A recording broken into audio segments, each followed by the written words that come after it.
загас юу хийдэг вэ гэх те. Энэ бол үнэхээр сонирхолтой. Загас юу хийх вэ? Загасны өдрийн идэх нь бол одоо өглөө хэдэн цагт босох вэ гэдэг хэлэв. Загсыг хүмүүс яг үндсэн юм хам унтдаггүй гэж хэлэх байх л та. Тий, унтдаггүй. Нүдэ андгүй те? Анихгүй. Гэхдээ одоо нэг унтчих юм шиг тайван байдалд ордог. Энэ өдрийн мэндийг хүргэе сонсогчдоо, үзэгчдээ. Хөгжингэр подкастын ээлжид дугаар эхлэж байна. За өнөөдөр бол шинжлэх ухаан танин мэдхийн подкастаа дараагийн зочноо урьж авчираад ингээд эхлүүлэх гэж байна. За өнөөдрийн зочноо танилцуулъя. Биологийн хүрээлэнгийн гидробиологийн эрдэм шинжилгээний ажилтан Төвшин Жаргал ирсэн. Өдрийн мэнд хүргэе. За бүх сонсогчдоо, үзэгчдээ өдрийн мэнд хүргье. За намайг энэ Төвшин Жаргал гэдэг. Би биологийн хүрээлэнд гидробиологийн лабораторид эрдэм шинжилгээний ажилт хийдэг. За тэгэхээр хоёулаа өнөөдөр биологийн хүрээлэнгээс маш олон зочид ирж байгаа. Тэгээд өнөөдөр бол загасны тухай ярина. Тэгэхээр загас сонирхогч хүмүүс болоод ер нь загас гэж яг ямар амьтан байдгийг бид нар зүгээр гаднаас нь хараалаад энэ чинь бид нэр иддэг те усанд амьдардаг ийм л амьтан гэж бодоод байгаа боловч загас чинь дотроо их олон янз хэлбэр хэмжээ за тэр түүний үүсэл хөгжил онцлог гэд их л олон зүйл байгаа бах. Гэхдээ хоёулаа одоо өнөөдөр бүгдийг ярьж бол амжихгүй. Тэгэхээр хоёулаа ерөнхийд нь өнөөдөр загас гэж яг ямар амьтан юм. За тэгээд түүний онцлог, хөгжил, үүсэл, за тэгээ гоё факт, баримт те. За тэгэл энэ бүхнийг л хоёлаа ярилцсан. За эхлээд загас гэж амьтныг одоо тодорхойлвол яг ямар амьтан юм? За загас гэдэг бол одоо шинжлэх ухааны нэрээр нэрлэх юм бол энэ ерөнхий нэр. Яагаад тэгэхээр загасны амьд одоо ангид чинь авраг загас одоо тий хорхоо загас, могоо загас гэх ингээл ерөнхий маш олон одоо хэлбэр зүйл тархалтаараа бол цэнгэг усны, давсны, далайн гэл ингээд давстай усны гэл их олон янзаар. Ерөнхийд нь нэрлэх юм бол загас гэдэг нь хүйтэн цустай заламгаагаар амьсгалдаг усны сээр нуртан гэдэг. Ийм богинохон тодорхойлолтын донд одоо маш олон дэлхийн нийтэд одоо 36,740 зүйл загсыг багтаан авч үздэг. 36,740 зүйл. За. Одоогийн байдлаар. Дэлхийн нийтийн тоо шүү дээ. Дэлхийн нийтийн тоо одоо далайн, цэнгэг усны, голын ингээл тий. Одоо бүхэл байгаа загснууд одоогоор юм байна. За, загасын үүсэл гэвэл одоо хизээнээс үүссэн амьтан юм. Мэдээж нэг цэгээс үүсэл хөгжсөөр байгаа л үдий цэгт энэ үдид ингээд хөгжөөл ирж байгаа байх. Үүсэл нь бүр нэлээл дээр үеэс ах та. За, үүсэл нь гэх юм бол одоо усан орчид амьдрал үүснэ. Тэгээд цааш одоо тэгээд хоёр нутагтаа загас гүнлэгч тэгээд ингээд өссөн гэж үздэг л дээ. Тэгэхээр загас нь одоо бидний мэдж байгаагаар усанд амьж байгаа бүх л загаснууд гарал үүслийн авах юм бол их сонин. Зарим нь үнэхээр одоо ингээд усандаа байсан тий. Усандаа анханасаа үсээд усандаа үсээд одоо гараа. Тэгтэл зарим нь хуурай газар дээр гараад буцаад одоо хөвгтөн одоо цааш хөгдсөөр гэх юм бол одоо нөгөө хуурай газар болон усанд аль алинд нь амьдарч чаддаг өшиг загас гэж. Тийм байж чадаад байдаг болж хөгжөөд зарим нь болохоор одоо бидний мэдж байгаагаар загас гэж харж байгаа боловч одоо цэнхэр халим те. Энэ бол хөвгтөн амьд шүү дээ тий. Хөвгтөн гэж иймэрхүү байдлаар янз бүр байж болдог хөгжсөн мэд. Их сонирн байна л да. Сая загас усандаа амьдарч яснаа гараад юу одоо зэрэгэлдээ ус руу ингээд мөчтөөр явдаг хөлтэй болоод одоо тэгж амьдарч хагаад буцаад ус руугаа орсон. Мөн үү? Энэ бол Африкийн уушиг загас гэж загас байдаг. Одоо байд юм уу? Одоо ч байдаг. Загасны бүр анхны хэлбэрүүд гэх юм бол сэлүүртэй одоо Оросын музейд хадгалж байдаг тий. Сэлүүртэй гэхдээ бол яг одоо төрхийн загаснаас тис өөр тийм одоо засвар байна.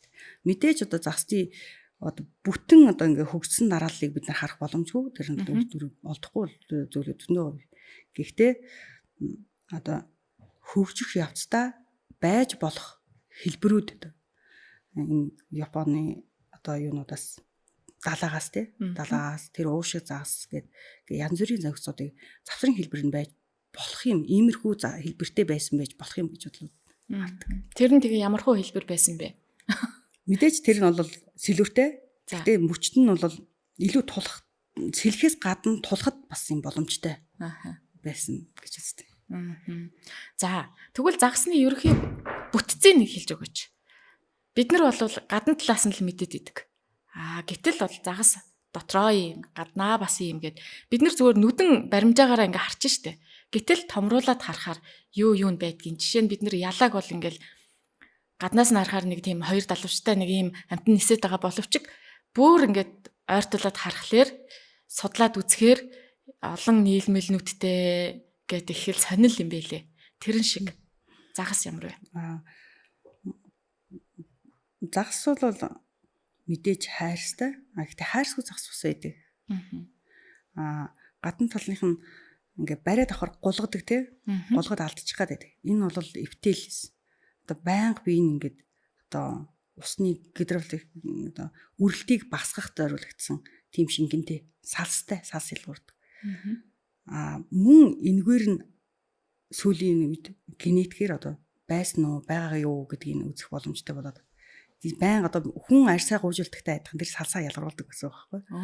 За тэрний дараа хайрс бий. Хайрс нь хэд янз 3 ерөнхийдөө бол 3 янз гэж үздэг. Дараа нь бол одоо булчин бий. Одоо арьсныхан цаана гэсэн үг шүү дээ. Энд арьсуудаа дээр нь бол бидний үнэрлэх харах ингээд мэдрэгүүтэй адилхан байгаа бол тэр хажуугийн шугамд дагуу одоо мэдрэх сувгууд нэгдсэн байдаг. Нүхтэй хайрснууд тэр харин хайрсныхан тэр нүхнүүдээр байгаа мэдрэлийн сувгуудаар хүний хөдөлгөөний хүртэл мэддэг. Жишээ нь хүүхдүүд ингээд загас байхад хажууд нь ороход өргөдөг шүү дээ. Тий. Бас дээгүүр ингээд усан дотор байгаа мөртлөө бид нэр голын ирэг дээр байгаа хүнийг мэдэрдэг долгионоор тий. Энэ бүх долгионыг тэр хажуугийн шугамд хаан хайрсны нүхтэй тэр мэдрэхүүгээр мэдэрдэг. Хайрсараа мэдэрч амьдрах нь. Одоо хайрсанд байх сүгээрээ тэр мэдрэхүүгээр мэдэрдэг. Дараагийнх нь болохоор булчин мэдээд булчинтэй ерөнхийдөө булчингийн бол 2 янз гэж үздэг. Цагаан булчин, улаан булчин гэж үздэг. Улаан булчин нь бол удаан хөдөлгөөн хийхэд одоо зөгцсөн. Удаан цуцхгүйгээр ингээ хөдөлгөөн хийхэд боломжтой байдаг бол цагаан ногцон хөдөлгөөн хийхэд зориулагдсан байдаг. За арга гэсэн махан бүтэц байна. Одоо энэ дээр бол сүүлний хэсэг бол 2 сертэнтэй. Одоо тийм хэлбэртэй байдаг бол цээжний хэсэг нь бол илүү хавиргатай. Хавирга тэгээд сэлүүрийн дээш одоо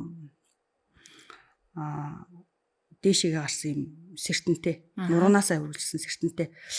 Мөн мэдрэлийн дүүд болон цусны судсыг нуусныхаа дээргээр ингээд дагуулсан одоо сүвтэй нуусны үргэлжилсэн сүүлийн хэслүүрийг хүртэл сүвтэй тэр дагуу нь бол одоо цусны судас мэдрэлийн судлууд одоо нуус гэдэг энэ бүх юмдаа дамжсан тийм сувгуудтай. Толгойн хэсэг бол их өрмөц. Загсны доод ирүү бол дээд ирүүтэйгээ холбогдоог одоо заацсаар ингээ холбогдоог одоо энийг хүний ирүүний нэг юу гэдэг ч одоо ирүү мултрах гэдэг тийм. Тэгээ ингээд үйтэй тэрэндээ ингээ хөдөлгөөнт үйтэй гэдэг тийм. Ийм байдаг бол загсанд бол салангад байдаг. Тийм учраас амаа том ангаач чаддаг. Ичийг одоо тэгж том зайлгаж чаддаг. Тийм хэлбэртэй байдаг. За дотоод хэрэгтнүүд нь орох бах. Одоо амтны англи зүгээр бол 2 таслага зүрхтэй. Нэг эргэлтийн цусны эргэлттэй. За хүмүүс одоо ялгаруулах хэрэгт нь загс шээдэг юм уу гэх их асуудаг шүү дээ. Загсанд бөөр байдаг. Ийм бөөр гэж нэг бөөр байгаа. Тэргүүрээ ялгаруулна. Бүх юм нь нэг суур нэгддэг гэж үздэг. Гэхдээ нэгдэж байгаа сувд нь одоо өтгөн тий. Шээсний сүв. Дээр нь бэлгийн сүв. Бүгдээр нэг одоо юм сүвтэй боловч тэр сүвнүүдтэй гарч байгаа хэрэгтний нийлэмж тасалгаа гэж бий. За. Одоо төрсөө шахаж байгаа бол төрсний тэр сүв гэж томорчно. Одоо төрсөл гарна гэсэн үг. Үнэхээр одоо хоолны үлдэгдлээ гаргаж байгаа бол тий тэр хэсгэл нэгдэнэ. Бөөрийн хэсгтээс ялгаруулж байгаа бол бөөрийн хэсгэл нэгдэнэ. Дотор 3 юм одоо таслагтай. Сүүн нэг л сүв рүү нэгдэж байгаа боловч тэр нь бол дундаа тусдаа авах тусдаа авах. Зөв. За хоол боловсруулахын эрхтэнд нь бол ходоодтой ба одоо гидтэйгээ заасан гэж ерөнхийд нь ангилдаг. Ходоодтой гэдэг нь ходоодтой, бодит ходоодтой. Ийм булчинлаг, маш булчинлаг жижиг ходоодтой. Ходоод нь хоолныхаа хэмжээг бол нэлээд сайн сунана. Энэний нэлээд тод жишээ бол тул, хадран зэрэг загсанд бол тэр ходоод тэлийн булчинлаг зэв өдр загсанд бол байдаг. Сайн мэдхийн болоо цагаан одоо сухс, шивэр сухс эдэрт бол тийм ходоод байхгүй. Харин мөшгөрсөн гидс байгаа. За. Тэгээ хоол тижэл яаж? Хоол тижэл нь болохоор гидсэрээ дамжингаа одоо тэр мэдээж ихний хэсэг нь арай жахан бүдүүн булчинлаг байна. Дараагийнх нь илүү нарийн салбанлаг ингээд шимгэдэхэд зориулагдсан хур ургацгүй ингээд унжлагуудтай тий. Ингээд үргэлжлээд болсроод гадаг шин. Харин туул цагаан хадран энтрэгт бол ходоодныхоо одоо амсар гэж ярьждаг. Доод нарийн гидсрүүгээ нийлэх амсар дээр олон юм салбангууд байдаг. Ингээд зарим нэг мэдгүй хүмүүс нээж хорхоо юм уу хараад байдаг байхгүй. Тэр чинь хорхоо биш харин хоол боловсруулах эрхтний одоо талбай хэмжээ ходоодны одоо нөгөө шүүрлийг ялгаруулахад зориулагдсан. Тийм олон салбангуудтай байдаг. За илэгтэй илэг нь бол маш тослог байдаг гэдэг бол ихэнх нь мэдэх байх. Энэ тослог одоо омега 3-ыг гаргаж авах юм тос гаргаж авах байгаа бол илэгнээс нь тэр тусмаа одоо гутаар загсны илэг. Бидний нөгөө уугаад идэг омега чинь тэндээс авдаг бахна. Ер нь бол илэгнээс бол хамгийн чанартай цусыг гаргаж байгаа. Бас өөр бусад мах одоо хайлс бүгднээс нь гарна л да одоо гидснээс гарч байгаа одоо загснаас өөрөөс нь омега 3 агуулсан тос бол нэлээд сайн ялгардаг. Гэхдээ элэг бол илүү тослог гэдэг. За дараагийнх нь болохоор ерөнхийдөө олох шиг болоо тийм мэдрэлийн тогтолцоо байдаг. Тархинаас өргөжлсөн нугастай энэгээрээ бүх одоо мэдрэх тий удирдах бүх үйл одоо явагдана одоо мэдээ тархины үргийг үүсдэг. Загас ингээд хоёр нүдтэй тий гаднаас нь харах юм бол тэгээ амтай хамар бах уу? Хамар гэж хэлж болохоор сүв бол бий. За. Тэр сүвнээс одоо нөгөө усанд байгаа одоо химийн одоо ямар нэг элемент шүү дээ тий. Тэрийг илүү ингээд үнэрлэх шиг одоо мэдрэх ч юм уу тий. Тийм бол үүрэгтэй бас сүвд байдаг. Сүв бий. Бид нэр ингээ харахад хоёр нүдтэй тий ингээд хамар шиг тийм сүв за тэгээ ам гэд ингээ байгаад байгаа ч гэсэн бидний мэдхгүй гурван нүдтэй ч юм уу эсвэл нэг нүдтэй ч юм уу тийм загсны төрлийн амтан байдгүй. Гадаад бүтцэн өөр мөц бол бий. Энэ одоо нэг голын хорхоо загас гэж нэрлэгддэг. Тэгээ энийг бол ерөнхийдөө бол жишээнүүдийг Монгол дээр авч үзэж байна тий. Голын хорхоо загас гэдэг нь одоо энэ онон гол номхонлын савын загас. Загас гэдэг нь одоо яг загас гэхэд үнэхэр хэцүү. Ягаад гэвэл тэр нь заламгаа байхгүй. Зөвхөн амьсгалын одоо нэг яг сүуд бий. Ам байна уу гэвэл байхгүй. Тэгээ яаж зөвхөн ингэ сордог. Одоо шимгч зас гэж хэлэх юм те. Ходоод байхгүй тэрэнд. Хүүшээ. Ямар шимгч нас. Гэтэ ингээд хүмүүс харч энэ хорхоо юм уу гэдэл одоо саяын одоо үзэсгэлэн дээр тавьсан зургийн хорхоо юм уу гэдэг. Хорхоо загас нэртэй загас. Гэтэ загсны эртний хэлбэр гэж бас зарим үздэг. Тэгээ ингээд шимгч юм чинь хоол тижэлээ яах юм? Биеэр шимж авдаг гэсэн үг үү? Одоо юу гэсэн үг вэ? Шүдэндээ амаараа ингээд сорон тогтно одоо бумбудна гэж ярьдаг шүү дээ. Тогтно тэндээ шүдтэй гэдэг нь одоо ингээд дигээд гэнэ шүү дээ. Одоо амтнаасаа ингээд эзэн болсон амтнаасаа ингээд дигээд нэг гэсэн үг. Одоо хануурах гэх юм уу тий. Тэгээд шимн тэрийгээ шууд гизрүүгөө дамжуулна. Одоо харин хоол босруулахад одоо ходоо жижиглэх үүрэгтэй байдаг бол тэр шууд сорсныхаа цааш нь ингээд үргэлжлүүлээд бидэн шингээгээд явна гэсэн үг байхгүй юу? Одоо ийм өвөрмөц. Зас. Энэ тэгээ манай Монголд байдаг тий? Байдаг. Бид нэр зөндөө хардггүй. За харагдах бол их хэцүү. Загсны ихэнх зүйлүүдийг бид нар бараг анзаардаггүй. Тэр чинь жижигхэн, чулуун доор, шавран дунд, нуугдахад одоо энэ хорхоо загс бол шавран дунд илэн шигдэж амьдэрдэг. Тийм болохоор тийм нэгтэй гэж харагдахгүй.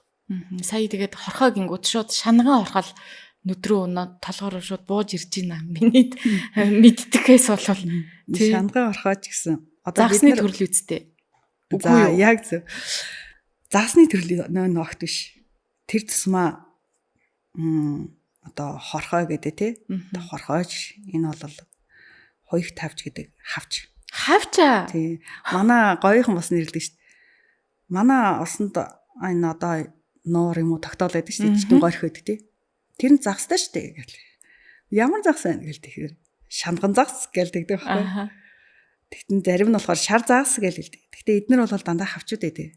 Оо хавч юм уу? Одоо хавчны нэг төрөл. Шами хавч байна, хоёрт хавч гээд байна. Арай жахан томууд нь болохоор нөгөө острогад гэж нэрлэдэг хавчууд байдаг.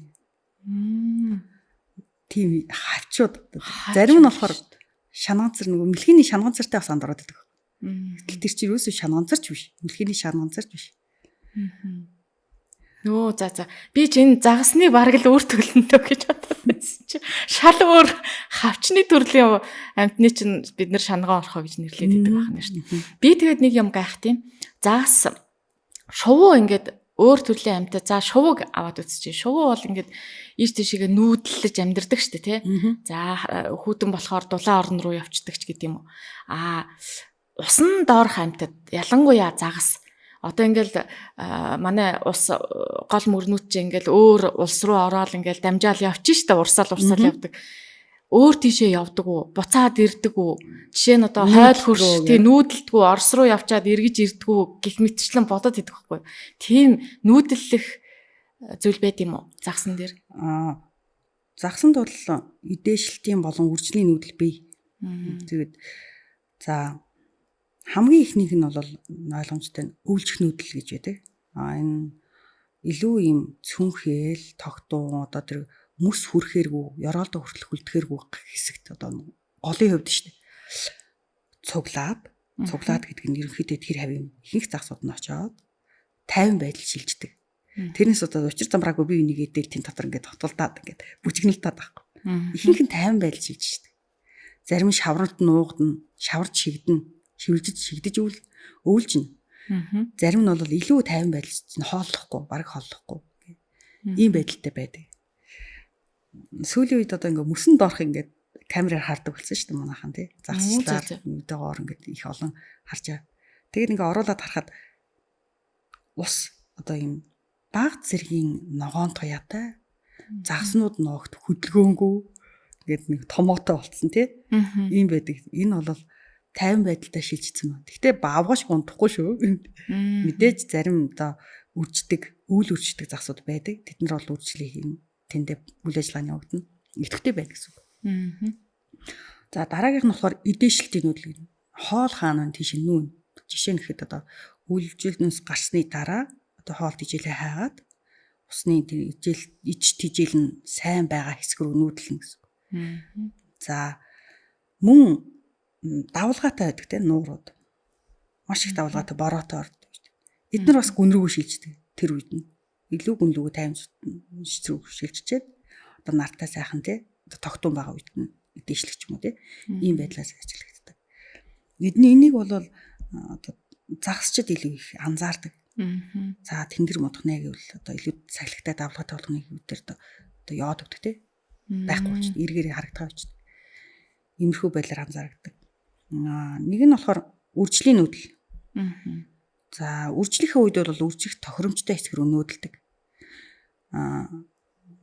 Одоо тул гэхтэл арай метраас метр 20-оос одоо тий 2 метраас ч юм уу ингээд 50 см хүртэл ус руу нүүдлээд илүү урсгалтай үржлийн одоо тохиромжтой хэсгүүд хүчил төрөгч өөр баялаг pH нь загс бүр өөр ч гэсэн ерөнхийдөө бол 4.5 орчим pH-тай юм дээ. Иймэрхүү одоо тохиромжтой газар очиод үрждэг. Бас нэг саяхан нэг гарсан бичлэг байгасныг бас анзаарсан хүмүүс. За нөгөө увс нууранд могоо байнуудаа гэд дарсан шүү дээ тий. Нөгөө том авраг том байна. Одоо ингээд толгойн гарч ирээд шовлцаад байна гэдэг ингээд бичлэг хийгээд. Энэ бол нэлээд шугсан тий. Энэ бол загсны үржлийн үе байхгүй. За одоо зарим нэг загснууд чи юм бүлээ усан тамархан бүлээсэх одоо тий тогтун хэсэг рүү тэрсэн булууцгаан загсанд ирээд тэг шахахта одоо ийм загсыг дундаа хийж агаад ингээд шахах ч юм уу тий төрсөн. Шахах ч юм уу одоо ямар нэгэн байдлаар одоо шахагдаж гарч тэрнээс биш дагас одоо гизээ за тэр чи өөрөө дүүлээ гарахгүй юм уу? Одоо мэдээж би чангалхан гэхдээ илүү одоо нөгөө сүн төрс хоёр одоо гихч хэлж байгаа бол өндгөөс 92 нийлж одоо усанд гархан даруйдаа одоо шахагдсан даруйдаа нийлж үр тогтохын ойролцоо ойж үр тогтохын тулд тийм цохилгоотой байдаг. Хоёр имийг одоо цагаан загсны үед бүрдэрсэн маа. Хоёр имийг нэг имийг хоёр ир хоёр талаас нь шахдаг. За. Тэгээд төрсөө гожлоод нэг сүнгээ зэрэг ингээ гожлоод үр тогтоод өчлээд явна гэсэн үг байхгүй. Ийм байдлыг харахаар тэр могоо шиг гэдэг тий орооцолдоод байгаа юм шиг. Толгой нэгэд овцоо гараад байгаа юм шиг тий. Одоо хөөцөлдөө нэг хөөцөлдөө гэж ярьдаг. Зарим нь бол загсны өөрөөр нэрлэдэг л дээ. Загсны цуглах нүүдэл юу хөөцөлдөх тий. Тэгээ наадах гэж ярьдаг. Тэгж тоглоод байгаа юм шиг харагдана шүү дээ тий. Тэгж төрсөө шахаж нүүдэлдэг.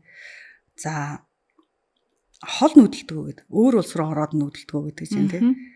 Тэгэхээр Сэлэнгийн савын одоо Оросын судлаачдын судалгаагаар байгаль нуурын цагаан загас манай ангид хойдлын Сэлэнгийн өксөд бүр орхон хүрдэг байж магадгүй ийм судалгаа байдаг.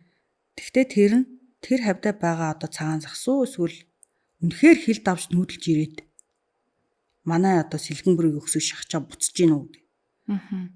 Бас ялгаж үзэх хэрэгтэй.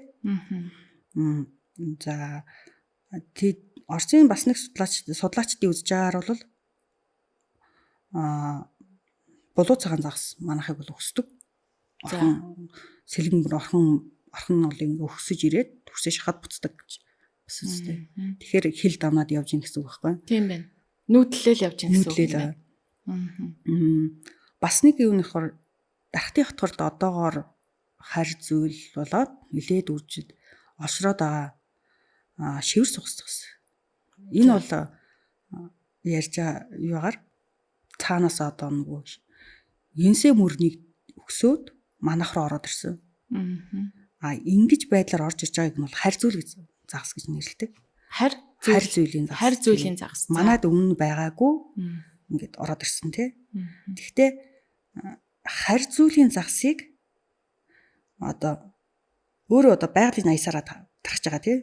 Хинч оролцоогүй. Хүн ойчаад ингээд тарааж байгаа. Ийм аль аль нь байж болно. Манай Монголд байдаг мөртлөө одоо номхон талын айс хавд байдаг мөртлөө булган гол руу эсвэл хойд мөсөн талын айлын савын сэлэнг одоо эдрийн гол тамирын гол гихт байдаг мөртлөө уршаага байдрын гол руу ороод ирж байгаа одоо тэр зэвэг загс ч юм уу те ийм өөр айс хавда харь болоо явчихж байгаа. Хуучин бол манайд байсан. Одоо өөр айс хавд байсан мөртлөө өөр тусдаа нөгөө айс хавда харь зүйл болж байгаа загснууд бас байдаг. Тэгэхээр нүүдэлт нь мэдээж өрөөхсөж байна. Өөрөө явж байна те. Хүн бас зөөж нүүдлүүлж байна. Тийм байна. Тарааж байна те.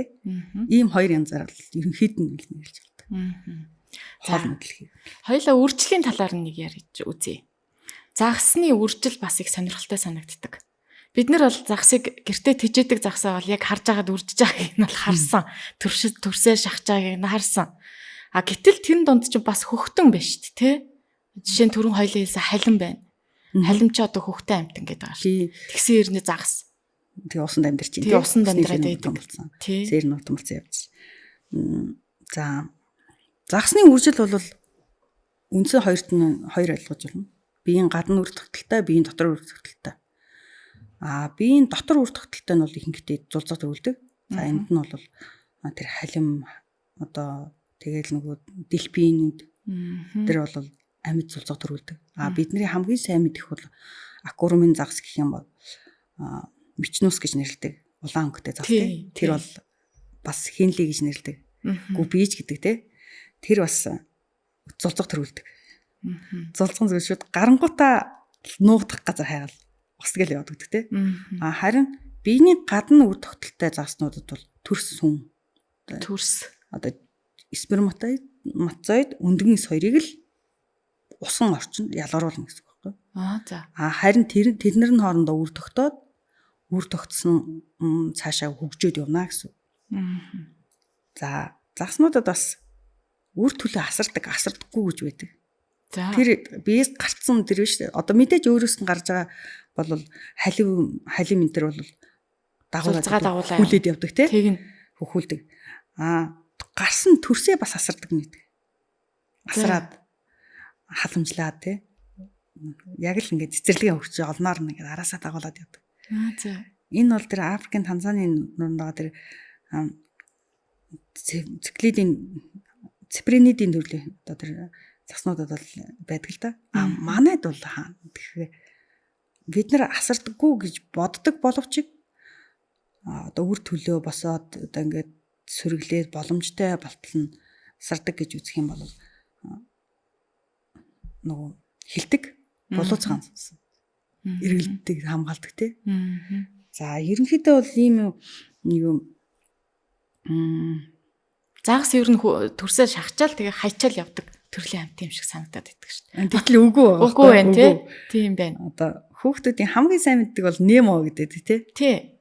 Тэр чинь одоо төрсөө ингээд хүүхэлдэйн кинондар ч гэдэг шүү дээ. Өөрх ингээд боожулаад гаргаад тий дагуулад дараагийнхаа ерөнхийдөө үржлийн болтол ингээд ерөнхийдөө асардаг. Хөөхөн том болтол гэсэн үг байхгүй. Тэр чинь үржил нь болоод өөрөө дараагийнхаа үржих болтол нь болсон болоод одоо өөрийнхөө эзэмшил газрыг хамгаалаад бусдаагаа хөөчдөг. Тэгээд энэ бол аквариумын засанд илүү ажилладаг. Төрснүүд гараад ирлээ. За зулзагч гараад ирлээ. За зулзаг бол ойлгомжтой. Хөхөөрөө хооллоод явчихна халим энэ төр тий. За гэтэл дүрс юугаар хооллдог? Тэр одоо амьд организм болчлоо шүү дээ тий. Тэгээ эргээгээд ээжээсээ хөхөхгүй. Тэгэхээр хоол тижэл нь юу аах вэ? Яаж өсөж торно тий? За төрс үр тогтсны дараа хөгжиж явцад эхний ээлжинд бол хөгжөөд одоо нөгөө уургийн шар бие гэдэг тий. Өндөгний шар бие гэдэг тэргээр хоолдог. Тэгээд ингэ бүрэн хөгжөөд гараад ирнэ. Дараа нь бол гараад ирснийхээ дараа маш жижиг одоо нүдэнд үзэгдэхгүй тийм жижиг амьтдаар хоолдог. Тэд нар нь яг одоо манай Монгол орны хувьд ус яг ингээ бүлэрч гисэнгүүд тэдний өсөлт эхлээд явагдана гэсэн үг байхгүй. Үржид олшроод ирнэ. Дулаан гол задарлаа, усны температур жаахан өсөж эхлэнгүүт л тэдний оргил үржлийн одоо олшрах үе нь эхэлнэ гэсэн үг. Үржээд олшроод ирэнгүүт араас нь одоо нэгэсэндээ хугацаанаа гэмэх юм бол нэг 30-аас 45 хоног ч юм уу те. Нэг 18-аас 45 хоног ч юм уу ийм хугацаанд ингэ төрсөн жараханууд өсөд гараад ирж штэ. Агуулдай шата төсөө те. Төрснээс гараад ирлээ. Тэгтэл нөгөө амьтад нь үржигдсэн байж ивэл тэргээр хоолол үргэлжлээд явдаг гэсэн. Байгаль дээр бүх юм цогтолгоотой. Тэн дотор илүү юм гэж ирнэ нэгч байхгүй. Цаг хугацаанд ч гэсэн бие бинийгээ яг л угтаж тогтсон байд.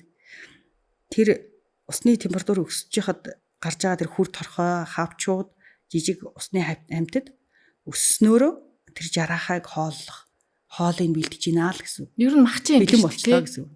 Загс чинь. Загсанд ичээр нь махчин ичтэй. Махчин гэдэг нь бол жарахан дээр бол яригдахгүй. Бүхэн жараханууд бол хүүхч юмтар хоолдог. Харин томроод ирэхээр одоо махчин маха тэгэхээр одоо цогцолгоотой болоод явна. Цурхай одоо тул энэ төр те. Ёроолын амьтын идэдгүүд нь бол ёроолын амьтнаа идэ явчихна. Яг паланктон хүүхч амьтнаар хоолдог нь бол илүү тэрийг зохицоод ингэ ургамлаар хоолдог нь ургам руугаа ингээд ичэн сална л та. Олон янзаар сална. Харин жарахаа шатанда одоо агуулдай шатанда тэр үедээ бүгд адилхан хүүхч амьтнаар хоолдог. Ер нь одоо энэ загсны идэж тэжээлийн талаар ярих юм бол ургамлаар хоолно, хүүхч амьтнаар хоолно. Тэгээд одоо мах идчихтэй болоод загсаар хоолно. Ёроолын амьтнаар хоолно. Ёроолын амьтан. За ёроолын амьтан гэдэг нь бол ерөнхий нэр. Ёроол бол маш олон амьтан байна. Одоо хамгийн сайн мэдэх эмгэн хүмүүс гэж ярьдаг тий. Тэр чинь тэр даагуур яг уу. Одоо хаварч, өдөрчийн агуулдайнууд байна. Олон шавжийн агуулдайнууд байна.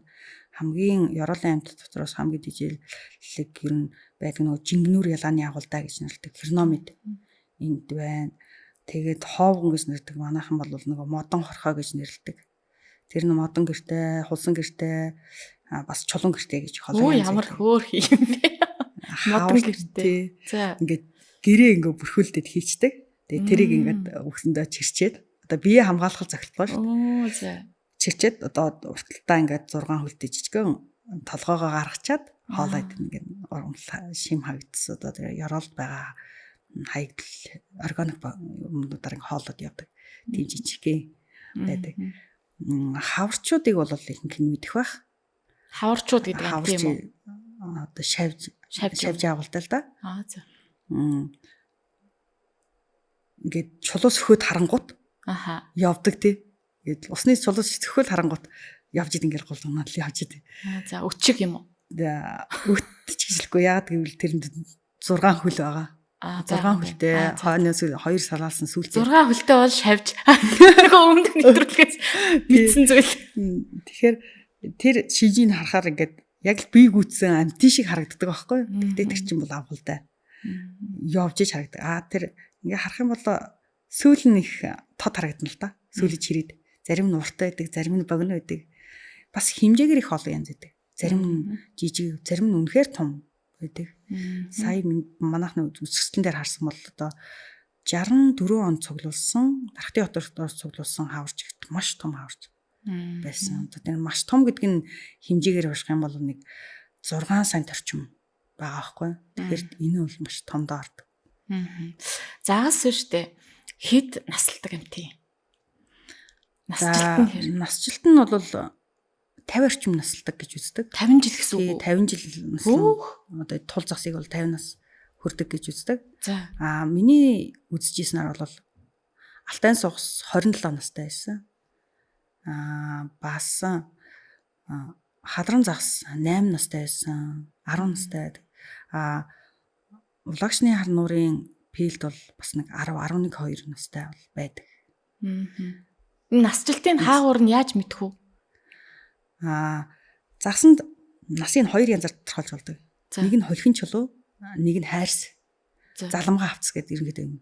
Эднэр дээр бүгдэн дээр нэг жил юм юу байх вэ гэхээр нөгөө насны цагираг гэж байдаг байхгүй юу? За. Насны цагираг нь яаж байгаа гэхээр мэдээ дулаан үед өсөөд ингээд одоо хол зайтай юм зурааснууд үүснэ гэсэн үг байхгүй юу? За. Хайрсан дээр нь заламгаа хавцс дээр нь тэгж яагаад өвөл болоод өсөлт ингээд багасна тий?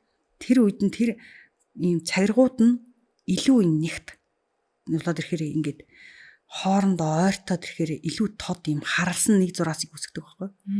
Тэр нь нэг нас гэж үзээд тэрнээс хойш ингээд яг ийм давтамжаар хідэн наслж байгааг нь харж болдог. Энийг нь бол хайрснаас микроскопоор харж чинь одоо бинокуляраар харж чинь томхон засны заламгаа хавцс дээр бол ерөнхийдөө гэрэлд бариад харахад илт харагддаг. За. Тэр зураас нь бас заримдаа хизээ хэр урт хол ингээд насалсан бэ гэдэг нь одоо өссөн бэ гэдэг нь бас харагддаг.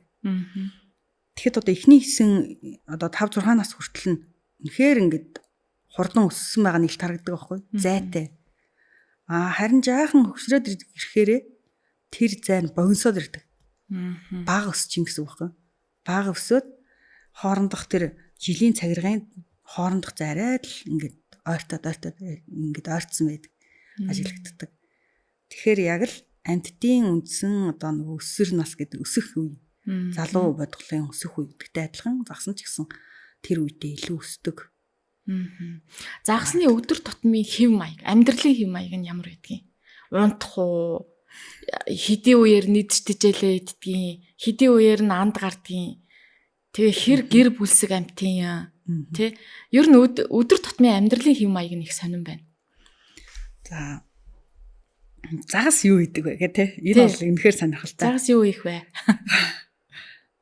Загасны өдрийн идэвх нь бол одоо өглөө хэдэн цагт босох вэ гэдэг хэлв.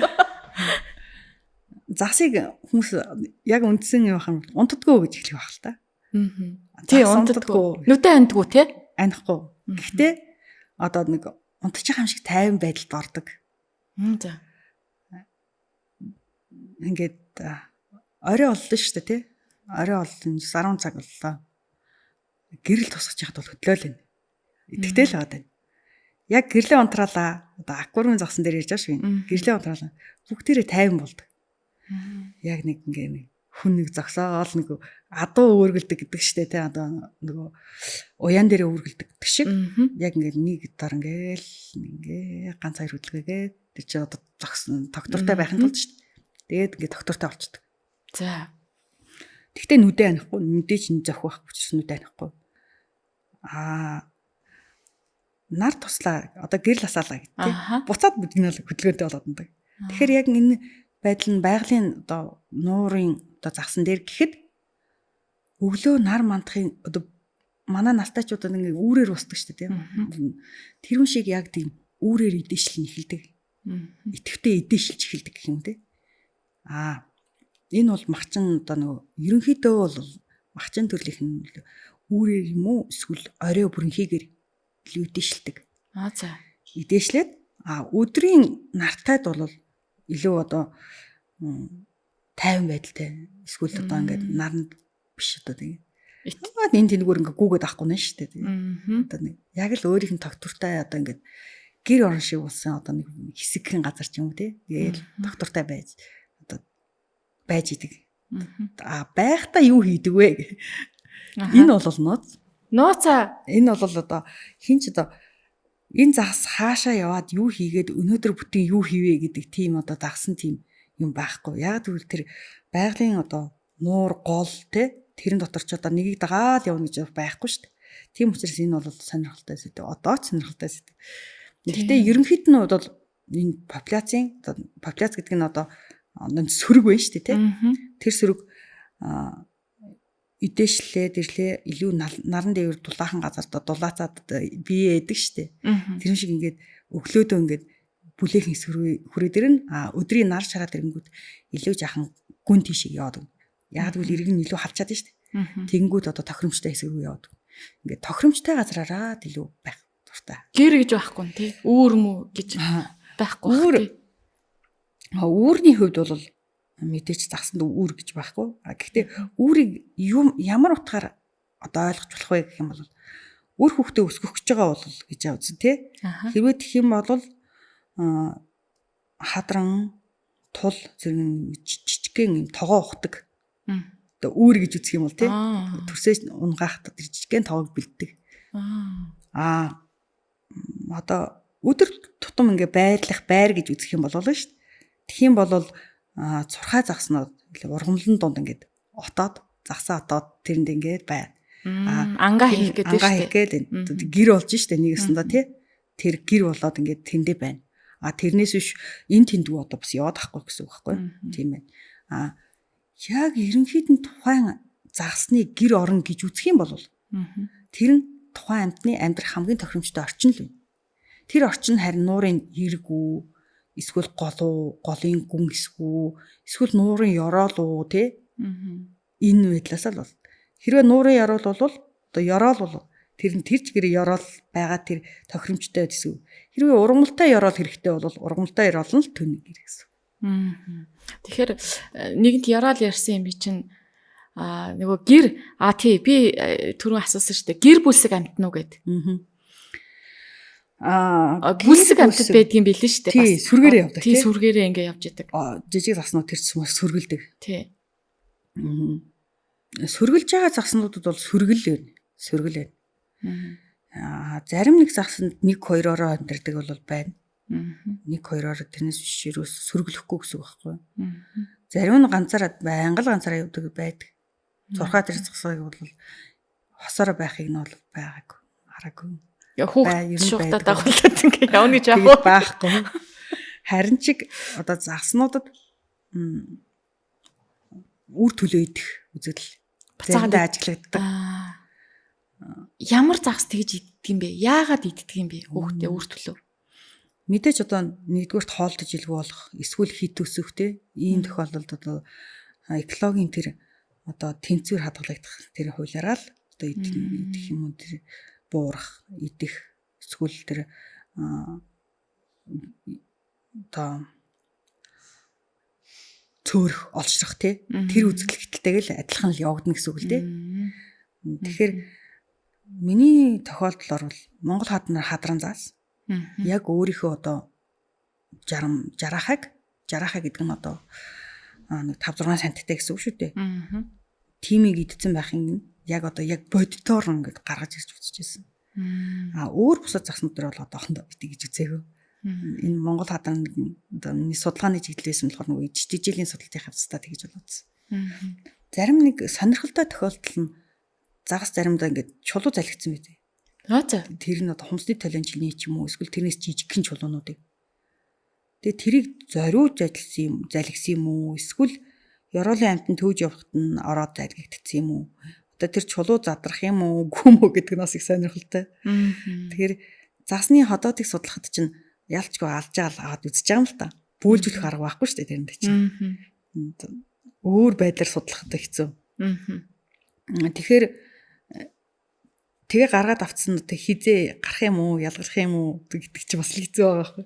Тэгэхээр эсвэл тагтаа нөгөө шуунууд ингээ гуйндээ хийж байгаа гизэндээ хотоодондоо хийж байгаа нэг будаага жижиглдэг гэж үздэг шүү дээ. Тийм жижиглэгдэг юм уу гэдэг нь ч бас их сонирн. Хамгийн олондоо гэхэд Монгол хадрангаас би нэг 3 шиг чулуу гаргаж ирчихсэн. Нэг л том удаад байсан гаргаад ирсэн чинь 3 шиг тийм хумсны таланаас нэг нь хумсны таланч нэг нь арай хумсны таланаас жижигхэн тийм чулуунууд. Гэхдээ энэ чулуунууд нь одоо ингээд залгаад одоо дүнгийн залгисан биш. Залгаад нэлээд удцсан. Удцсан гэдэг нь гадна талын одоо нөгөө жижиг ийм сэтгнэгүүд ч юм уу эсвэл шороо наалтсан байдаг шүү дээ чулуу шавар наалтсан. Тэр мөрөн бүр ингээ уусаад байрлалсан тийм мөлчгийсэн болсон тийм удцсан. Мөлчгөр болсон тийм чулуунууд байсан. Яадгийн бол тоо одоо нэг амтнд давс хожир дутагдлаа гэл ингээд идэг шиг бас нэг юм дутагддаг л бах та тий. Тэгээд чулуу идэж болохгүй зүйлээ идээ явдгийг бах та. Иддэггүй зүйлээ идээ явд юм бах. Магадгүй одоо нөгөө тэр чи херномид их иддэг байхгүй. Херномид гэдэг нь нөгөө жингинүүр ялааны авалтай. За. Тэгээд нөгөө ус өөрөө ингээд голын ус урсгахтаа угаагдах гэж ярьдаг. Хөрс угаагдах гэж ярьдаг. Нилээ юм оо тунрах гэж ярьдаг те манайхан. Дарагдаад ингээд шинжлэгдэж байгаа юм. Магадгүй нөгөө нэг за идчихлээ гэсэн нөгөөх нь чулуутай орчих юм уу те. Тийм бах те. Тэгэхээр нөгөө гол ингээд илүү бужигнуулаад байгаа нь одоо алт олборлолт те.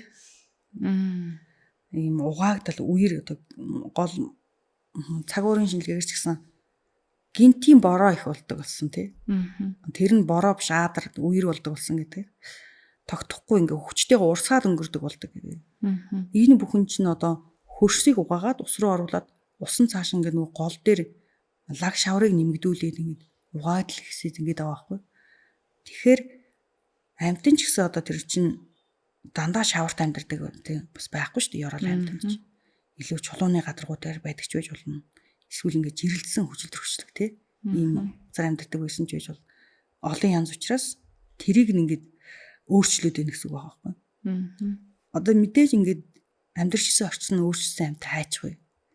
Тохиромжтой газар руу явна тий. Одоо бид нар гэрээсийн нөхөд ямар байдаг лээ тий. Тэрнтэй адилхан тассан газраас өөр газар руу очно гэдэг нь тухайн газар ч гэсэн хүнтэй л байгаа шүү. Одоо хүнтэй гэдэг чи одоо бидний харуул нэгнийдээ очно гэдэг шиг эзэмшил газартай тэндээ бас амтантай л байна гэсэн үг байхгүй. Тэгэхээр шинээр очиж байгаа дасан зогцох тэр бүх одоо өөрчлөгдөгдгийг даван туулах гэдэг нь амны үнэтэй л өөрчлөлт байгаа юм л да. Тийм байна. Зарим нь үхэн нь одоо тий хүч өргөдөд харин шинээр бий болсон тэр газар дээр нь зохих дассан одоо амьдрах боломжтой амьд нь шинээр цэцгэлэн хөвчих тий. Иймэрхүү үйл явцад явагддаг. Энэ өвөл болоод ингээд аль нуурч бай, гол мөрөнч бай, ус маш хүйтэн болно шүү дээ. Хөлтөн тий. Тэгэхээр ёроол хэсэгтэй бол ус нь байж идэг байх. Тэгжиж загас амьдрах байх тий. Яадаг вэ? Ер нь өвлийн уйлралд загас яг ямар нөхцөл байдалтай амьдрд вэ? За энэ одоо нөгөө усны температурын горимтой холбоотой л доо. Усны температур чинь мэдээж мөс тогтлоо тий. Нэмэх 4 градус өмсөн дор ус нэмэх 4 градустэй байдаг. Энэ нэмэх 4 градусын ус хөлдөх болон гисгэд солигддог. Одоо яг мөсний дор бол хасах 1-2 градус хүртэл заадаг байхгүй юу? Яг мөсөнд тулгаж штэ тий. Тэгээд мөсөнд тулгангууд температур бол илүү хүйтнийг заана. Доошлох тусам дулаан болох юм уу? 4 градусыг заана. Бүр хүйтэн болох юм уу? Нэмэх 4 градус. Нэмэх 4 юм уу? Дулаахан болж байгаа. За. Нэмэх 4 градусаас хасваргуу явж байгаа юм бол илүү мөс рүүгээ өгч ийн гэсэн үг байхгүй юу? Гэсэн да. Солигдох үйл явц гэж байдаг. Мөс одоо ингээд хайлаад доошоо унж штэ тий. Мөс хайлаад живдэг, заримдаа голынхаа ирэг дээр хураадаг тий. Нуурынхаа ирэг дээр хураадаг. Ингэх явцад нь тэр 4 градус солигддог. Солигдох гэдэг нь одоо 3 мөр руу орж ирнэ, 1 рүү орж ирнэ зарим газараар. Зарим нь 5 6-аар болоод өгсөн тий. Ийм солигдох явц бол хамгийн ихэндээ нуурын нөгөө эргийн гүйхэн хэсгээр илүү бүлээцдэг, хурдан бүлээцдэг. Тийм учраас манай нууруудын одоо эргийн бүс бол өвөлдөө маш тийм ядамгхан бүр амтан маш цөөхөн байдаг бол хавар одоо нар ээж эхлэх дулаахан болох үед илүү баялаг болдог. Ерөнхийдөө нууруудын одоо эргийн хэсэг бол амтны ихэнх нь амьдардаг, эрен хүч ахуй орчин хувь нь амьдардаг, илүү баялаг орчин гэж үздэг. Тэрнээс тэр пропаганда гэдэг байгаа тэр ёроолын хэсэг рүү бол тэндээ зөгцсөн амьтдал үлдэнэ. Тэрнээс хизээч эрг шиг тийм баялаг байх. Одоо ойлгомжтойгоор тайлбарлах юм бол эрг гэдэг нь, эргийн бүс гэдэг нь манайх нар дэлхийн одоо хуурай газрын амьтар гэх юм бол тропикийн бүс шиг гэсэн үг байхгүй юу? Илүү баялаг, илүү амьдрах тохиомжтой, температурын бүлээхэн ийм орчин байдаг. Өвөлдөө тэгэхээр эрэгд хавцаал байж байгаа юм. Эрэг хавцаа эргээс зүхтэн гэсэн үг. Нэг гэсэндээ тэнд юу ч байхгүй. Юу ч байхгүй. Бүгд нүгэд юм. Эсвэл хагдраад 50 байдал шилдэн, өндгөө төрсөө гаргаад одоо байхгүй болно үхэн тий. Эсвэл одоо бүр шилжээд одоо арай жаахан бүлээ хэсгэрүү гэдэг нь ёроол хэсгэрүү гэсэн үг байхгүй. Шилжээд явчихна. Хавар боллоо, дулаахан боллоо тий. Эргээсээ нуур эхлээд хайлж ихтэн тэн дээр яг эргээд нөгөө амьтад илүү өсч эхэлнэ. Олширч эхэлнэ. Тэгээд нуурлынхаа гүн рүү шийдэл эрг рүүгээ ирнэ гэсэн үг байхгүй. Хавар цагт. Хавар цагт. За. Энэ бол нуурт ажиллагддаг одоо шилжилт. Гэхдээ энэ шилжилт гэдэг нь одоо зөвхөн загсанд гэхгүй бүх амьтанд. Одоо амьтан ургамал замгч гэсэн тэгж л үрчнэ гэсэн үг л дээ. Түрүү хоёлаа дэлхийн нийтэд 36,000 хэдэн зуун 740 төрлийн загас байна. Зүйлийн загас байна. Зүйл тэгээд цаашаа төрлөө. Тий, дараагийнх нь одоо зүйл гэдэг чинь одоо бүр хамгийн эцсийн нэг жишээ шүү дээ. Англичин. Тэгээд төрөл овг гэдэг ингээд баг гэдэг. Тэгээд задраа яваад өгөх бах тий. Бүлэглээд явна гэсэн үг байна. Тий. Монголд одоо хэдэн байна уу? Тэндээс Монголд нийт 80 зүйл загас байна. 80 зүйл гэхээр зарим нь гайх бах.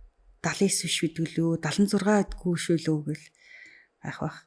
2022 оны байдлаар одоо 80 зүйл. Ягаад гэвэл нэг зүйл нь хайцсан. Шинээр нэмэгдсэн. Нэмэгдсэн үү? Тий. Зарим нэг зүйл нь бол одоо хуучин байсан. Гэтэ одоогоор тодорхойгүй тийм зүйлүүдийг бол хасаад сүүлд хэвлүүлсэн бүтээлд бол 80 зүйл гэж тэмдэглэтэй байна.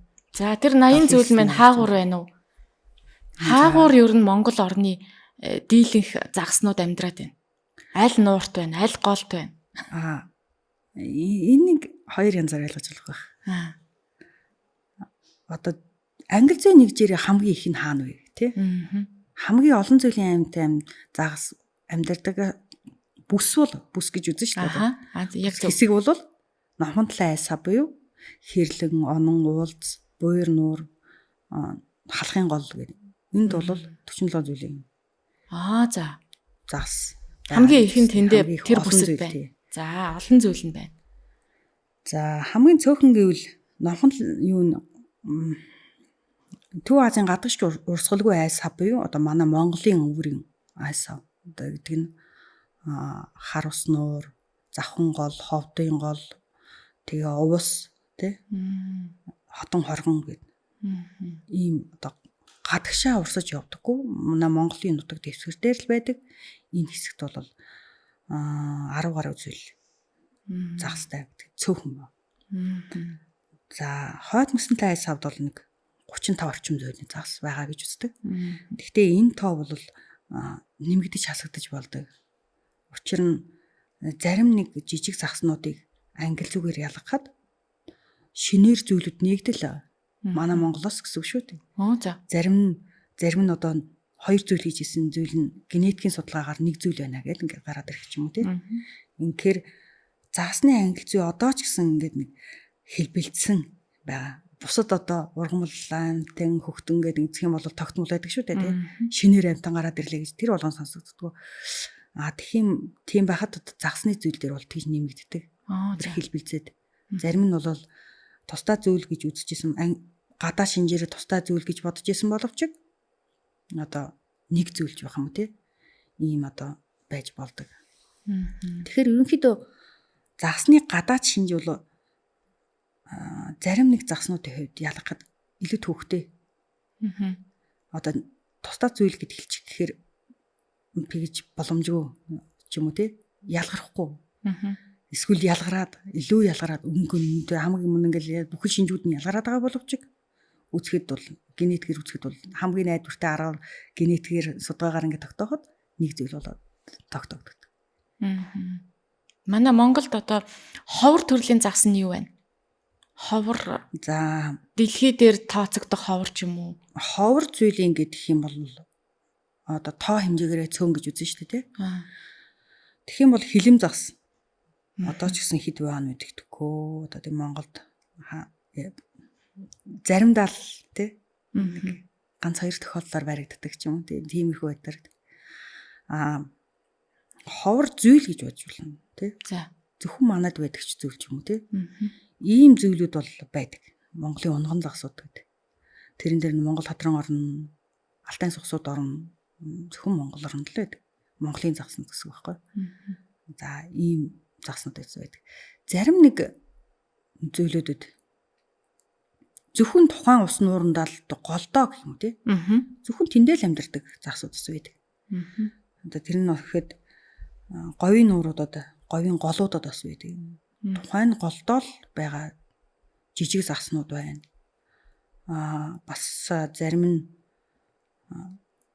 жижигхэн тэр одоо горх шахуул байгаад байгаа шүү дээ тий. Тэрэндээ зөгцсөн тийм жижиг загснууд бас байдаг. Тэгэх юм бол тэд нар бүр илүү одоо ховор байгаа. Устж өгөө болсон загас одоо манай Монголд байна уу? Устж өгөө болсон байгаа. Гэхдээ тэр нь тухайн үедээ ч одоо нэг тодорхой судлагдаагүй учраас байсан эсэх гэдэгт нь бол эргэлзээтэй. Энэ бол нэг авраг загас гэж нэрлэгдсэн байгаа. Тэгтээ багшийн бүтээлд бол бичигдсэн байдаг. Авраг загас гэдэг нэг зүйл байгааг нь. Авраг загас нь тийм том авраг юм уу? Байсан юм уу? Тухайн үедээ ингээд бичиж үлдээснээр бол одоо машины твшин дээр багтахаар том байсан гэдэг байгаа байхгүй. Тийм том гэсэн. Машины твш шиг урт гэсэн. Тийм урт том гэж бичээд байгаа боловч одоо тэр нь бас тодорхой биш. Одоо яг ямар байсан материалд бодит юм юу те? Тийм юм юуж байхгүй. Одоо нэгэсэнд амын яриа шиг. Тийм байгаа учраас одоо тэрийг хассан. Загсны зүйлээс хассан гэсэн. Ийм тохиолдол байж болдог. Зарим нэг одоо тусдаа зүйл гэж тэмдэглэгдсэн байсан зүйлүүд нь одоо судалгаагаар үзэгдээд судлагдаад генетикээр нэг зүйл биш ээ, тусдаа шинэ зүйл бол биш ээ гэдэг хасагдсан зүйлүүд бас байдаг. Хоёлаа одоо загсны хамгийн нэг ярь идэх үү? Би бүр энийг төрөнөөс хойш бодол байлаа. Хамгийн том загас, хамгийн махчин загас. Одоо өөр юу гэдгийг загсны ер нь ийм сонирхолтой факт, баримт юу байна уу? За хамгийн том загас гэхээр манай оронд бол 2 м хүрдэг тул загас бол хамгийн том загас нь. Нөгөө ус нуурын билүү, үүрэг нуурын билүү? Тэр бол юу вэ? Бодитоор бол биш ээ. За. Бодитоор бол байдаг гэдэгт тийм нотлогоо бол байхгүй. Тийм учраас энийг бол тооцохгүй. Хамгийн жижигхэн загас нь халбан загас. Энэ нь болохоор нөгөө 10-аас 12.5 см хэмжээтэй жижигхэн загас. Биг үтс одоо том гэсэн үг шүү дээ. Тийм хамгийн жижигхэн загас байна. Хамгийн махчин загас гэх юм бол мэдээж одоо тул загас. Хоолн тэжээлтэн төрөлхийн өөрийнх нь одоо жижиг тулаас ахуулаад бүх төрлийн загас. Дээр нь одоо хулган, усны дэгдэхээ, нугас гэртэл одоо жижиг битээ нугасууд, усны нугасууд, Утасны шууд хүртэл ижтэй жилд нь ордог. Энэ бол махчин загас, хамгийн махчин загас. Хамгийн баригддаггүй загас гэх юм бол тэр хорхоо загас орхоо бас манай одоо загсанд дортой хүмүүс илүү хэлэх байх. Нөгөө ийм ёроолын идэж юм уу, ургамал идэж загснууд бол тгийг огт ордоггүй байхгүй. За. Тэгээд ерөнхийдөө барьдаг арга нь заламгаан тор. Өрх. Өрхөнд орох нь бас байдаг. За бас баригддаггүй гэж үзэх юм бол хилэн орох байх. Өмнө нь бол нэг 2 жилийн өмнө Сэлэнгээс нөгөө донк гэж нэрлэдэг өрхөөр барьсан байсан. Гэхдээ бол мэдээж буцаага тавьж байгаа бичлэг энтрий оруулаад тавьсан л да. Тэр бол бас тэр болгон баригддаггүй учраас сонирхолтой байсан. Сонирхолтой бичлэг хийсэн байсан.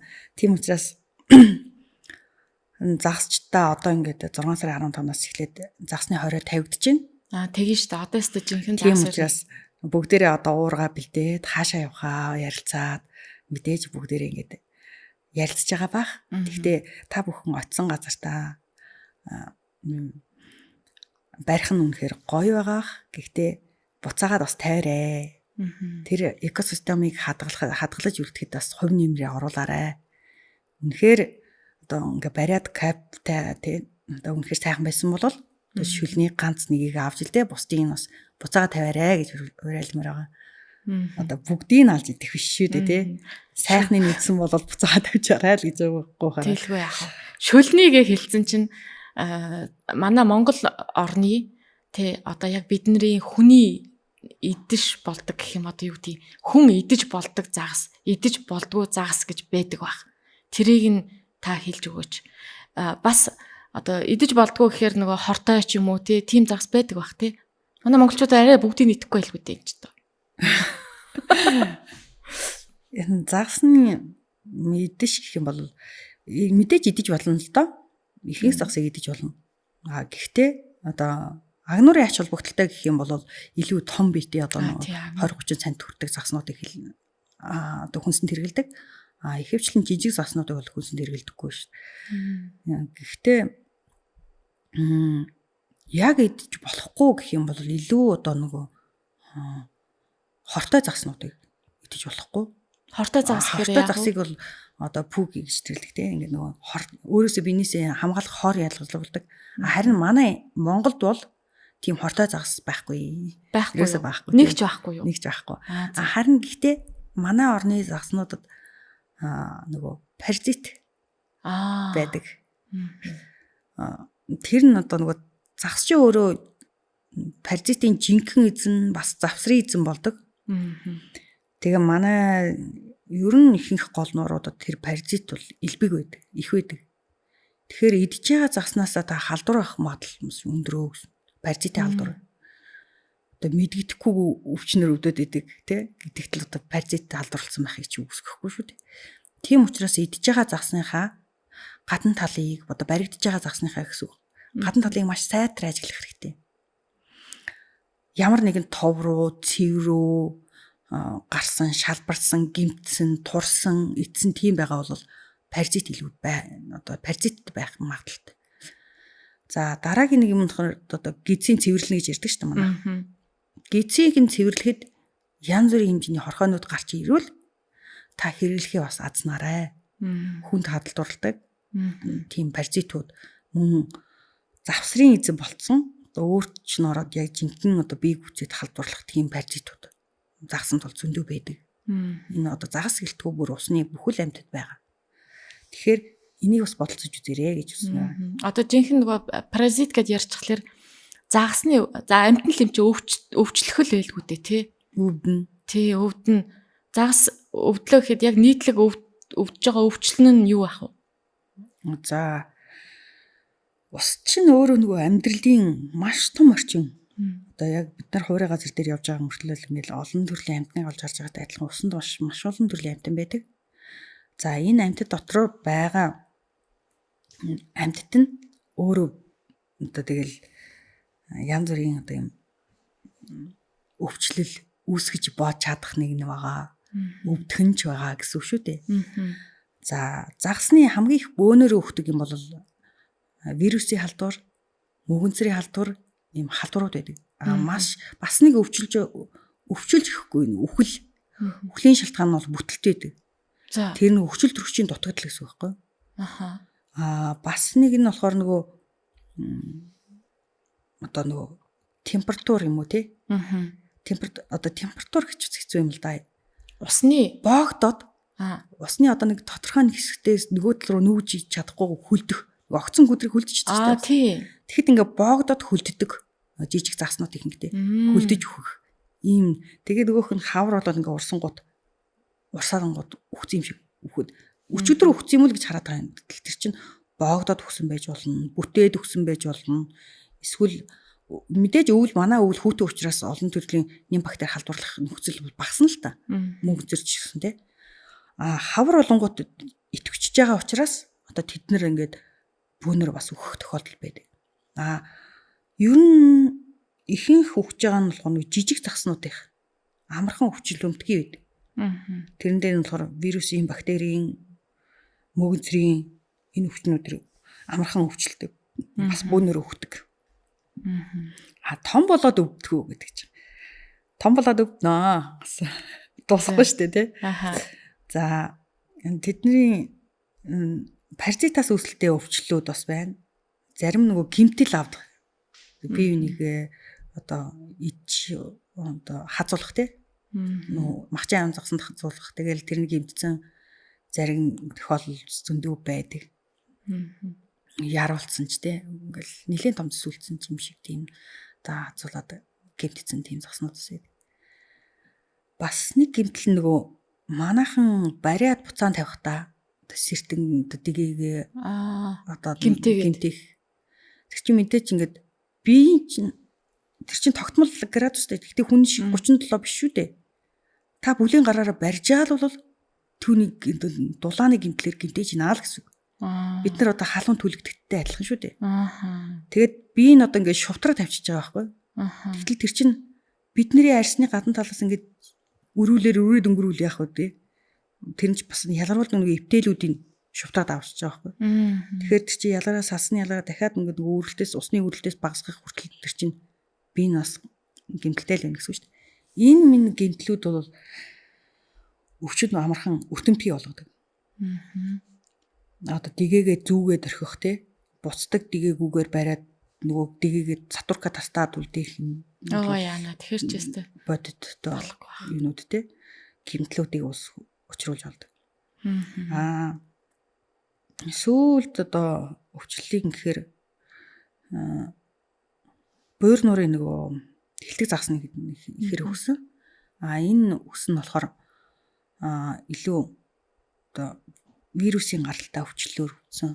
Хүчнөөр өвдсөн тий байх магадaltaй. Энэ загсны энэ вирусын гаралтай өвчин, мөгөнцрийн гаралтай өвчнүүдийг сайн судалдаг газрууд бол энэ одоо загсны аж ахуй эрхэлдэг газрууд байдаг. Аж ахуйн соёл нэлээд хүчсэн одоо манайхаар бол хятадд байна шүү дээ тий. Зөөрөнд одоо бид нар хонио маллаад үржүүлдэг шиг, өсөгдөг шиг загсыг үржүүлэн хүнсэндээ хэрэгэлдэг. Одоо бизнес болгодог тий. Ийм хэлбэртэй газруудад илүү тэр өвчлөлийг илүү судлагдсан байна. Манайхаар одоохондоо бол за шинээр ийм вирус илрүүдэд эсвэл ийм өвчөө өсгдөг одоо мөгөнцөр илрүүлэлт гэх юм бол байхгүй. Одоохондоо бол тийм судалгааны чиглэл бол сайн хөгжөг байна. Бусад оронд бол илүү сайн хөгжсөн байна. За тэгэхээр одоо би ерөөсөө нөгөө биологийн хүрээлэнгийн одоо энэ гидробиологийн загас судлаад байгаа эрдэмтдийн бүрэлдэхүүнийг асуугаагүй байсан байна.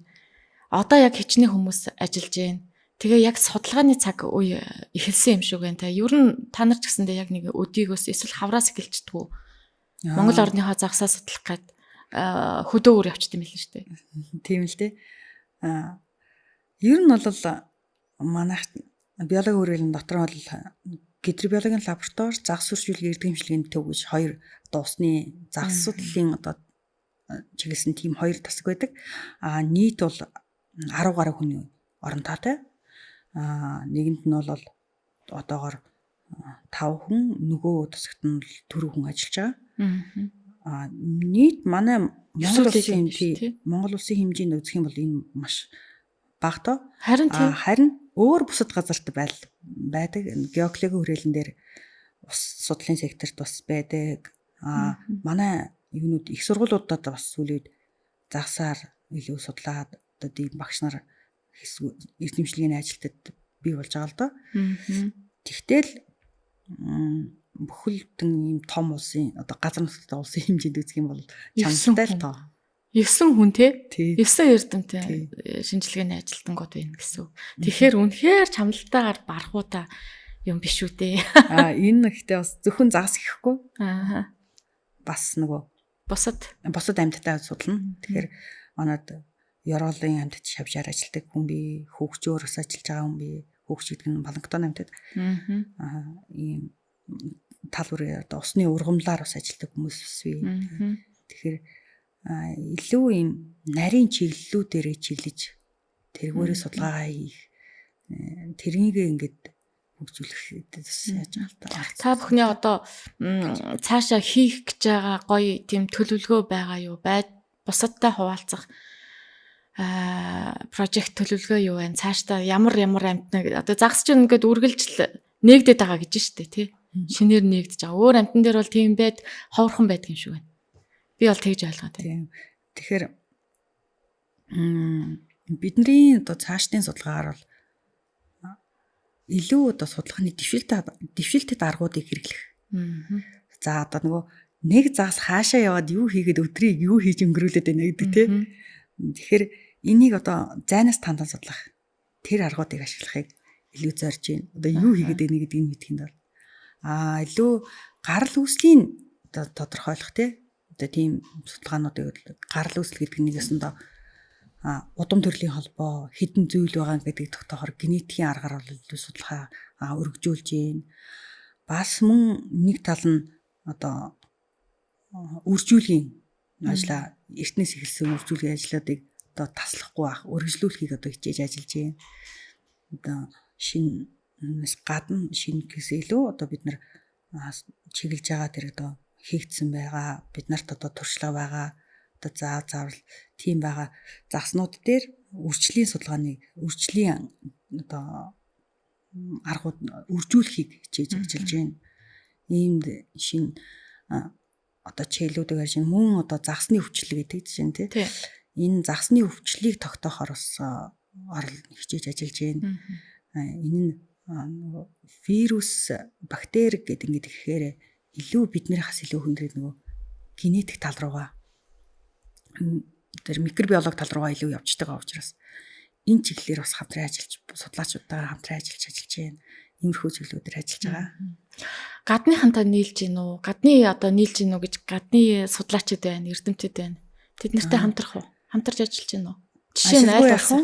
Одоо жишээ нь гэтэл одоо манайх урт хугацаанд ажиллаж байгаа бол Оросын холбооны улсын судлаачид байна. Одоо энэ манай ихэнх нуурал холбоотой байдаг учраас энэ бол чиглэсэн сүүлийн үед бол хятадын судлаачтай холбоо тогтоохыг зорж ажиллаж байна. Манай зөвлөл рүү одоо хятадтай холбоотой хятад нутгийн дэвсгэрээр холбогдоод энэ амар мөний савын олон зүйл загс байна шүү дээ.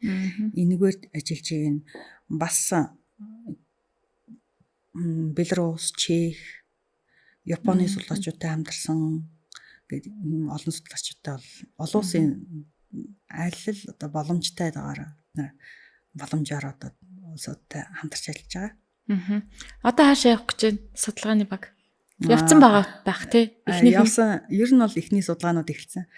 Судалгаа хэр нь бол тасарна гэж огт байдаг уу? Өвлж хийх үү? Өвлж хийн бид нар.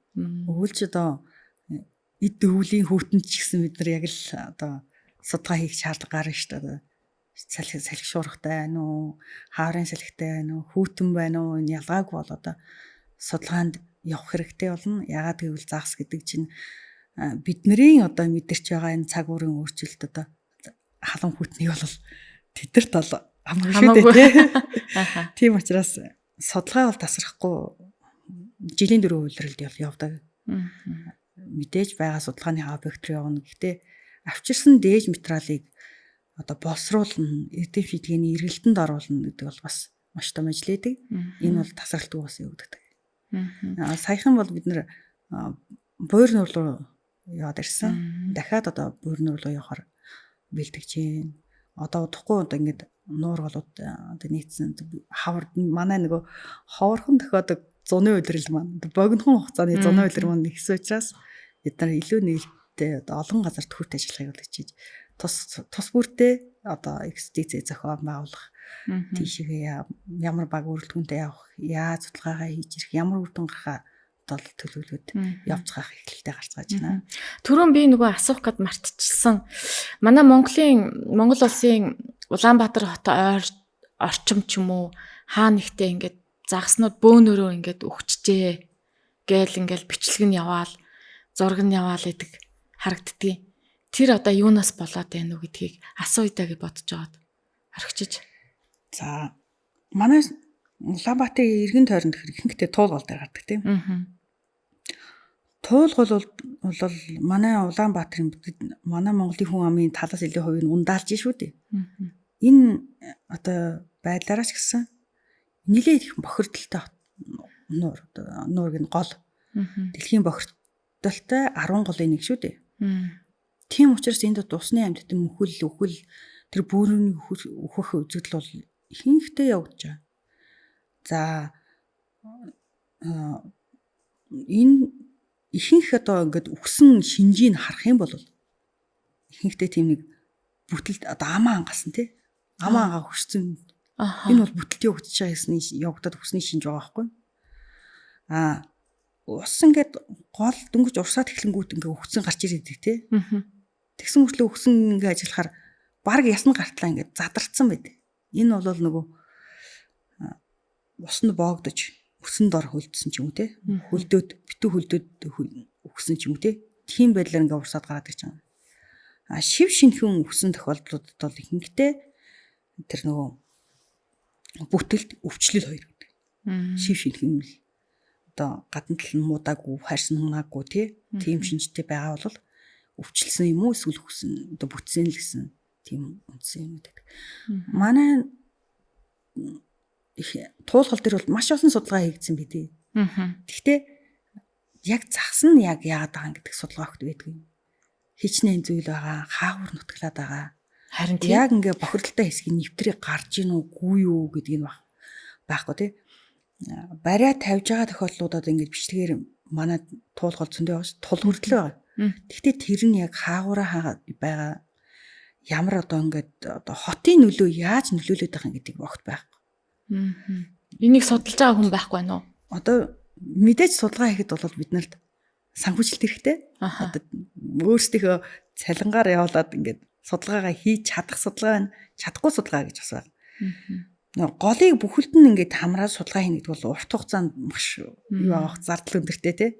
Одоо жишээ нь гэтэл одоо ингээд дагууд нэг яваад ирэхийн оронд чинь 500 гаруй км шүү дээ. Талд нь шүү дээ тий. Ингээд явахад чинь тэгээд ингээл явахад Улаанбаатараас 450 ч юм уу ингээл явахад чинь 150 ч юм уу тий ингээд явахад чи тэр одоо өндөр дүнтэй гардаг.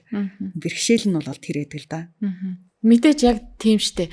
Хотын нэгдүгээр дуур амьсгал. За энэ дуу чимээ, энэ бохирдол тий. Загсанд яаж нөлөөлөд байна? Яг манай энэ туулгалын загснууд яаж амьдраад байна гэдэг бас нэрэл бодвоштой шүү. Тэндээс бас хин үлдээд байгаа нэ тий. Хин амьдраад үлдээд байгаа. Яавал арай нэг бид нар эдгээр амтнд одоо ингээд тустайгаар биднэрт өөрт ашигтайгаар одоо өөрчилж болох юм тий. Сүүлийн үед одоо манай төрсгөөс хэрэгжүүлж байгаа нэг арга хэмжээ бол нөгөө нуур цөөрөн байгуулах гэдэг.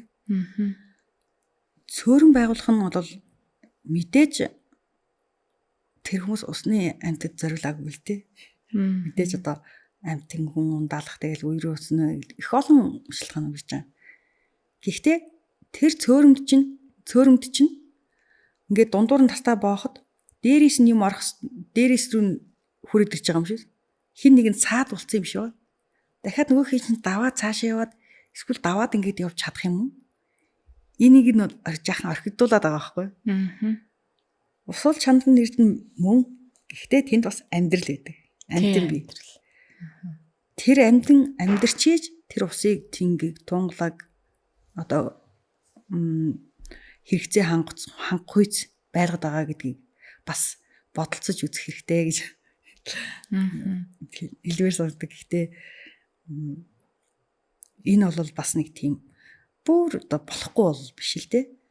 Цөөрөн гэдэг бол буцаад юу яаж болно? Одоо нэг гаралт оролтын шийдэж болно. Одоо заавалчваад усны түвшнийг усан цахилгаан станц шиг ингээд барих гэсэн үг бол биш учраас энэ бол сайжруулах тусам сайжрах гоё санаа. За, хоёулангийн ярих цаг маань ерөнхийдөө өндөрлөх тийш хандсан байна. Магад би танаас асууж амжаагүй өөрөө бас яри да гэж бодож явсан зүйлийг асууж амжаагүй байж магадгүй тийм зүйл байна уу? Байвал хоёлаа төгсөлд нь ярилцъя.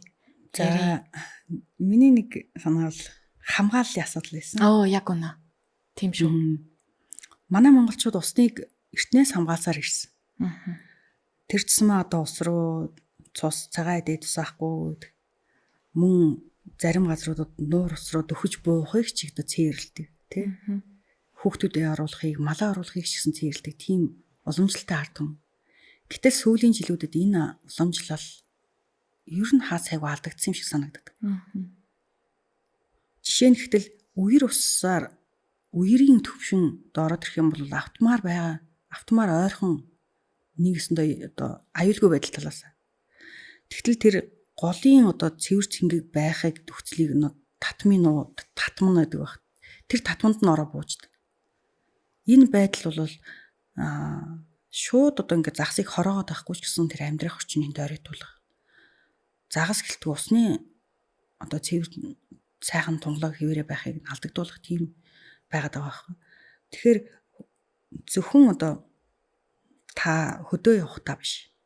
Амьдарч байгаа орчныхоо хог хаягдлыг цэвэр одоо ялгаж тэ дахин боловсруулах.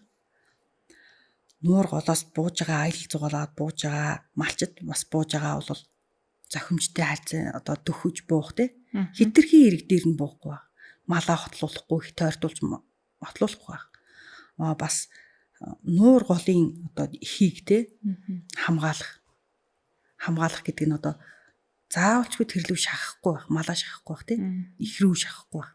Ийм энгийн дадал зуршил чинь одоо амьдарч байгаа тэр чандан нэртэв носон усны амьтдыг хамгаалах хувь нэмэр юм шүү. Тийм учраас аялж байгаа нь ч одоо гол нуурын ойролцоо байгаа нь ч гэсэн тус бүртээ одоо хичээгээрээ байгаа шүү. Тэнд таны мэдхгүй мөртлөө таны тэр ууж байгаа усыг чинь цэвэрлээд бас цэнгэг байлгах гад хичээж байгаагаас амьтад бий шүү. Санаандгүйгээр та шоргоосны үрнээс ч олон амьтдыг хороож магадгүй шүү гэдгийг л сануулмаар байна. Тийм байна шүү. За бүгдээрээ сонсоод тасан байх. За тэгээ өндөрлийн нэрээ бас нэг юм мартцсан байсан юм байна. Загас чихтэй юм уу? Чихгүй. Түрүүнээс л бодод. Одоо сонсгол одоо мэдрэх хэрэгтэй, долгион мэдрэх хэрэгтэй дүүрэн би. Юугаараа сонсох юм тэгээд? Тэр мэдрэх юм. Хажуугийн сүвний хэсгэрээ. Одоо усны долгион тэ мэдрэн сонсно тийм. Гаднаас одоо ингээд бүр өөр нэг амтан ингээд өөрийг нь барих гэж юм ингээд сонсогдсон шүү дээ. Чимээ сонсогдох бол биеэрээ юугаар мэдрэх юм бэ? Мэдрэн долгион амтан. Хүүхэд тахта энэ дээр хэлчихээ санагдлаа. Хүүхэд тахта ингээд голын иргэдэг ингээд явхад загас ингээд зэрэгцээл надтай зэрэгцээ 50 ингээд явж байгаа юм шиг ингээд явж яадаг байхгүй. Тэгэхээр би тэрийг үргэхийн удаа ингээд иргэдэг үн гүйж байгаа. Хөл нүцгөө. Тэгэхээр яг миний хөлний тэр гიშгэлтээр бөмбөрцөж байгаа юм шиг тэр загас уршаа ингээд довтолдог те. Загас усандаа би голын иргэдэг хамт гүйж байгаа юм шиг. Тэгэхээр тэр долгионыг мэдрээдэг. Ерөнхийдөө сонсоод байна. Бүгдийг нь мэдээд байна.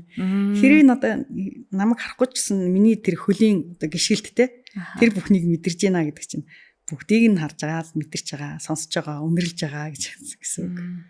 Тэгтээ бас хамар аяын сөв байгаад байгаа шүү дээ. Бас тий затганд ч загсанд. За тэгээд манай студид ирж бидэнтэй ярилцсан. Танд маш их баярлалаа. Ажилд нь амжилт хүсье.